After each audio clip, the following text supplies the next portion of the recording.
मैं बार बार लोगों को समझाने का जो प्रयास कर रहा हूं कि जो बिहार की स्थिति है आज, बिहार देश का सबसे पिछड़ा राज्य है, सबसे गरीब राज्य है, सबसे ज्यादा अशिक्षित लोग बिहार में हैं, सबसे ज्यादा बेरोजगार लोग बिहार में हैं, सबसे ज्यादा भुखमरी के शिकार लोग बिहार में हैं, गरीबी रेखा से नीचे रहने वाले सबसे ज्यादा लोग आज भी बिहार में रहते हैं, सबसे ज्यादा पलायन इस स्टेट से हो रहा है। ये तो सच्चाई है, ये किसी राजनीतिक विश्लेषण का मामला नहीं है, ये तूतू मैमे का विषय नहीं, ये चीज फैक्ट है। अब ये तब है जब आप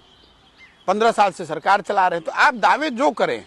मैं कह रहा हूं आपके सारे दावों को मैं मान रहा हूं, मैं तो ये कह ही नहीं रहा हूं कि आप काम नहीं कर रहे हैं। बहुत लोग आके मुझे कहते हैं कि क्या आप कह रहे हैं कि नीतीश जी ने विकास नहीं किया। मैं कह रहा हूं बिल्कुल विकास किया, मैं तो सबसे सिरे से आगे से कह रहा हूं कि उनके विकास किया, लेकिन उस विकास की रफ्तार या उसके आयाम ऐसे नहीं हैं जिससे कि बिहार की स्थिति बदले।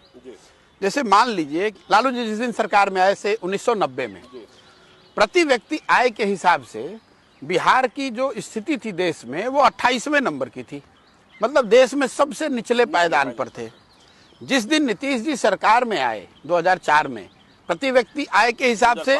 2004-05 में, उस समय भी प्रति व्यक्ति आय के हिसाब से, मैं 4 इसलिए बता रहा हूँ कि डेटा तो 1 साल पहले का आता है, तो 2004 में भी प्रति व्यक्ति आय के हिसाब से बिहार का नंबर था 28। अब आप 15 साल का आपने विकास किया, तो 2022 में भी प्रति व्यक्ति आय के हिसाब से आप 28वें नंबर पर ही हैं। अच्छा, कि बिहार का जो ये अंडर परफॉर्मेंस है, आप बढ़ रहे हैं, ये काफी नहीं है, आप दूसरों के तुलना में कितना बढ़ रहे हैं ये भी देखना है। 50 और 60 के दशक में बिहार देश के 15 सबसे अच्छे राज्यों में बिहार की गिनती होती थी, वेल गवर्नड स्टेट्स। जितने विकास के मानक थे उसमें बिहार टॉप 10, टॉप 15 में होता था। जो 67 से यहाँ राजनीतिक उथल पुथल का दौर शुरू हुआ, कुछ लोगों ने मुझे ऐसा भी बताया कि आप सिर्फ लालू जी और नीतीश की बात क्यों कर रहे हैं। मैं लालू जी और नीतीश जी की बात सिर्फ नहीं कर रहा हूं, मैं ये कह रहा हूं कि जो लोग बिहार की स्थिति के बारे में गहराई से समझना चाहते हैं उनको ये समझना चाहिए कि ये विकास की जो जर्नी रही है ये 67 से डगमगाना शुरू की है। 65 onwards Bihar relative to other states is underperforming. मतलब समझिए अगर देश में 5% ग्रोथ है तो आप 4 से बढ़ रहे हैं या 3 से बढ़ रहे हैं, या कुछ राज्य ऐसे हैं देश में जो 8 के रफ्तार से बढ़ रहे हैं, आप 2 के रफ्तार से बढ़ रहे हैं। 67 से 90 तक आप पत्रकार रहे, आपको याद होगा ये राजनीतिक अस्थिरता का दौर रहा, जिसमें 20 से ज्यादा सरकारें आई और गई, जिसकी वजह से विकास, गवर्नेंस, ये सब जो है वो हाशिए पर रहा। आप 50 और 60 के दशक में जो आपको शुरुआती दौर में जो बढ़त थी वो धीरे धीरे आपके हाथ से दूसरे राज्यों के मुकाबले निकल गई। अब जब 90 में राजनीतिक स्थिरता आई तो उस समय लालू जी की सरकार बनी। लालू जी का अपना एजेंडा, जब उनके लोग जो दावा करते हैं कि भाई विकास हुआ चाहे नहीं, हमारा एजेंडा सामाजिक न्याय था, मैं उनको हाथ जोड़ के नमन करके कह रहा हूं कि हाँ भाई आपने सामाजिक न्याय की बात कही और हम मानते हैं कि आपने किया वो काम, लेकिन उस दौर में आर्थिक विकास के मानकों पर आप और पीछे चलते गए। फिर जो नीतीश जी का दौर है 2004-05 से न्याय के साथ विकास, उसमें इन्होंने जो किया न्याय के साथ विकास, इसमें विकास इन्होंने ठीक है शुरुआत करी, ग्रोथ भी हुआ, लेकिन नीतीश जी के भी कालखंड को आप 2 भाग में बांट सकते हैं। पहला 7-8 साल